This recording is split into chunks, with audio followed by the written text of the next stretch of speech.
Well, ladies and gentlemen, here we are. We made it to President's Day. We made it through. And, I got to tell you, things are getting intriguing in the college lacrosse scene now. The Ivy League just started playing. So, top five is just kind of be there right now, as it is. Notre Dame just started playing too, but they haven't played anybody yet. But they will start playing, looking like it will be a 1-2 matchup in Atlanta in a couple weeks between Notre Dame and Maryland. Now, Johns Hopkins has 3 top 20 wins already, 4-0 in the nation. And again, beat Denver. They have a big game against Syracuse also in a couple weeks. So, Cornell is sitting right there again. Ivy League just started playing too this past weekend. And you see the rest of the top 20 as we continue to go along. Again, teams like Georgetown, Denver, they have all lost. Richmond upset Virginia this past Saturday in a game that was very good to watch, and, Kay Millen, Lars Tiffany, and that Virginia squad, they're going to have some answers because, again, that game against Richmond, again, had a lot of things going for them. But ultimately, the Wahoos just could not get it done. And you see the rest of the top 20 as follows. Navy is sneaking up in there. They're 3-0. Teams like Towson have just been North Carolina, again, they beat the brakes off of Michigan early in the season, which does not make any sense to me at all, but it happened. Again, we have big matchups coming up in college lacrosse over the next couple of weeks. I'm curious to see what CJ Kurz and those Cornell, that Cornell squad, I'm curious as to what they can do in the near future, Curious as to what they can do in the near future. So, again, has been, too many thoughts. Again, most of my thoughts are just I've been complaining about, the lack of his ability, for these games and everything like that. I've been complaining about that. Because again, we had Maryland, Syracuse this past weekend, but it was on Big Ten Plus, I don't think anybody wants to pay for Big Ten Plus in 2025. I don't think anybody wants to play for Flow Sports in 2025. The CAA has, the lacrosse TV streams, but those are kind of, mixed bag. It's free, but sometimes the streams just are stinky. So I already made a complaint about that like a few weeks ago, because again, there was that North Carolina Michigan game that I kept mentioning. They put taped women's basketball, a game from a Thursday night, and they put that on instead of Michigan, North Carolina at that same time, which doesn't make any sense to me. But ESPN gonna ESPN, right? They're gonna keep doing the things they do. Instead of, doing the right thing and showing live sports when you need to show live sports, we're just going to do tape delay nonsense. Literally any, if you want to dedicate, like 10 hours to the TGL or whatever it's called, a whack golf league, you can definitely, put some effort into, showing the creator's game. But you know what? It's fine. It's fine. I'm not going to complain about it too much. It is what it is at this point. When you look at the state of the PLL right now, the PLL schedule came out this past late January. It came out.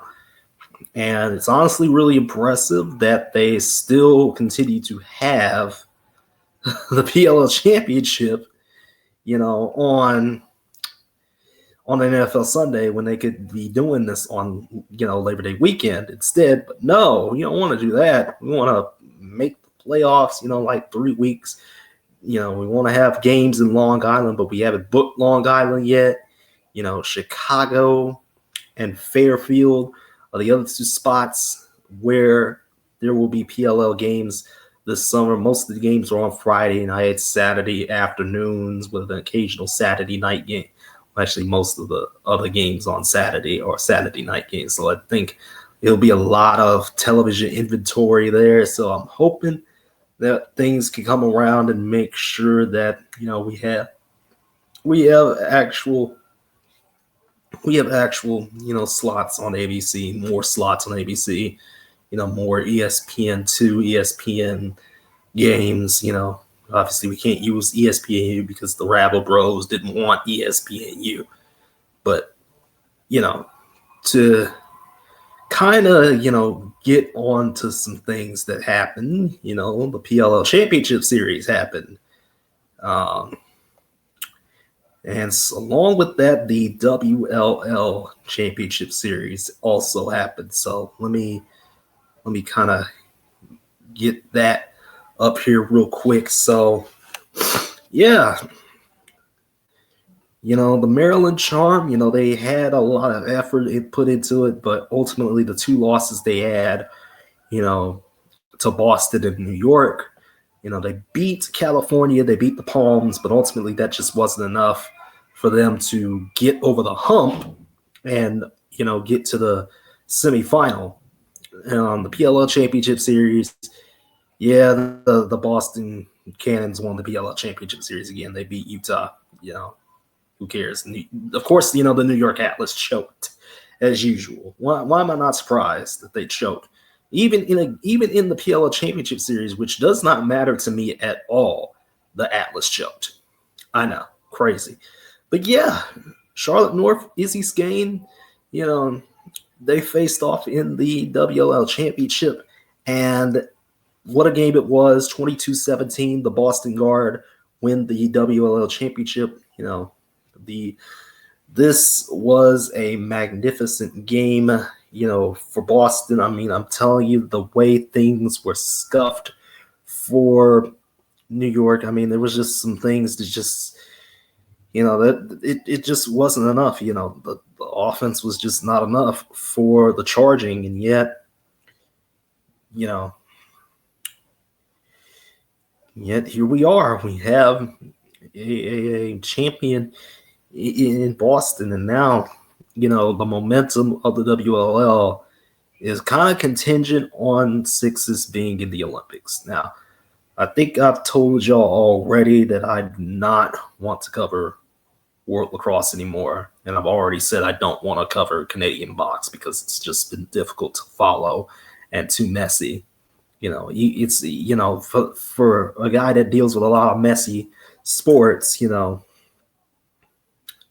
Canadian box lacrosse in the summer is just too messy for me.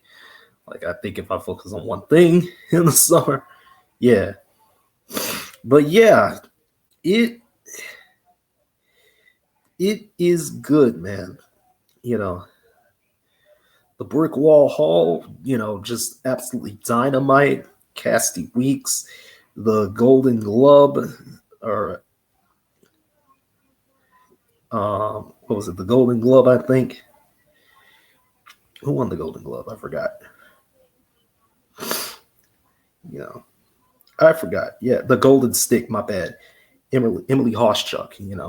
With the most goals with 19 in this championship series. I mean, my goodness. This is going to prove to me. There are two things that this WLL Championship Series proved to me. For one, I can watch Sixes.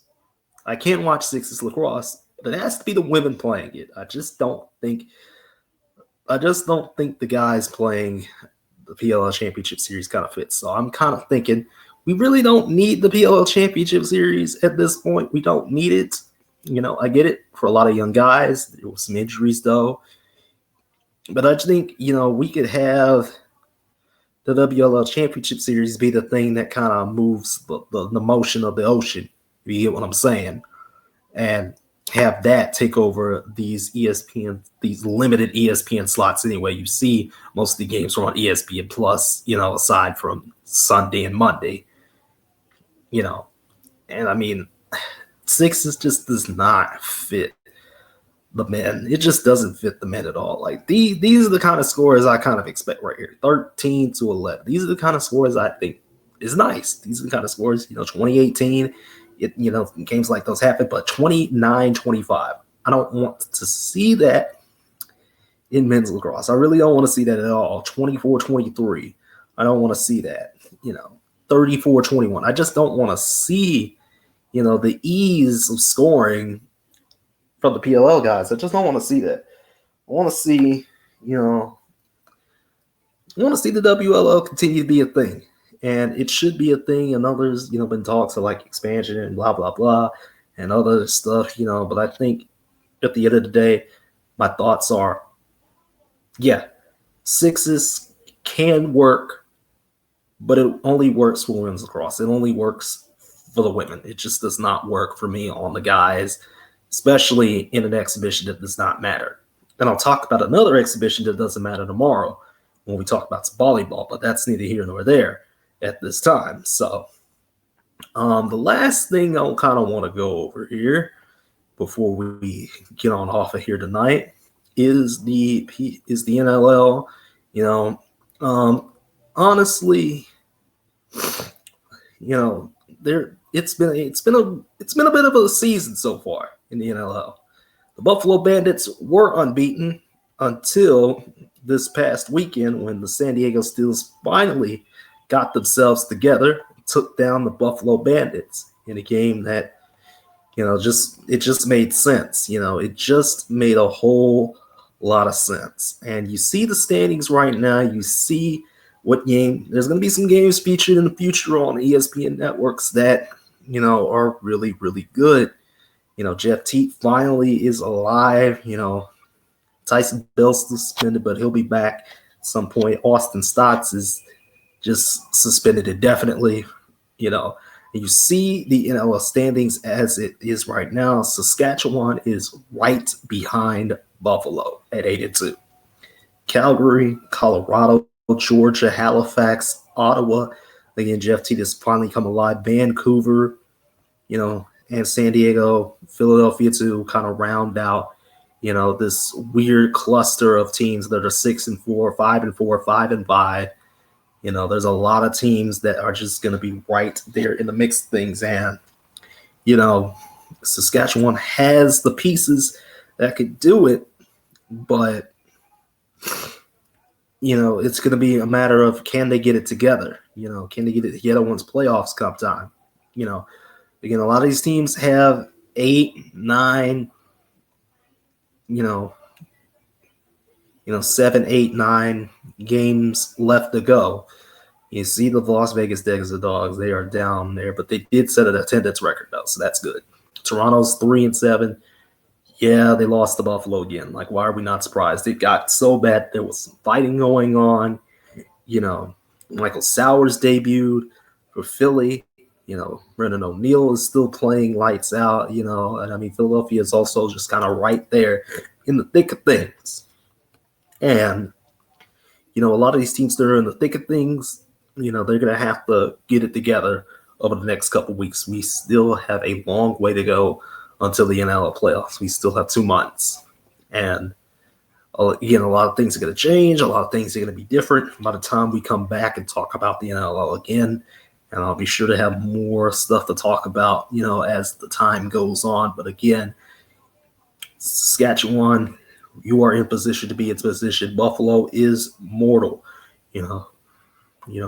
Byrne and the Great Dane, aren't the only guys on that Buffalo squad. And a lot of people are, just been wondering, hey, why does Buffalo get to retain all these top guys? And it's like, why does Buffalo get to be the way they are? And it's just they are the way they are. They're that good and they can retain these top guys. If you win championships and people and these guys want to stay in Buffalo, there is no reason not to go anywhere else. You don't need to go anywhere else if you're winning titles and playing the best that you can play, in Buffalo. I just, I get it. I get where people are coming from, but, unless somebody dethrones Buffalo and not just beat them in the regular season, that's where it counts. Saskatchewan, they're going to have some games down the line that are going to be tough. Colorado is one of them in a couple weeks. That's going to be on an ESPN network. Halifax, Georgia is also one that's going to be in a couple weeks. San Diego, Buffalo, they'll play again. So, it's gonna be fun. I cannot wait to watch some more NLL down the line. I cannot wait to talk to you all about volleyball tomorrow, the PBF All-Star Game, the League One Volleyball Classic. How all that went. So, for me to you, I'm getting on up out of here, and I will see you all tomorrow. And in the next couple weeks, we'll be seeing what kind of interviews I could get. Yeah. Oh, yeah. It's about that time.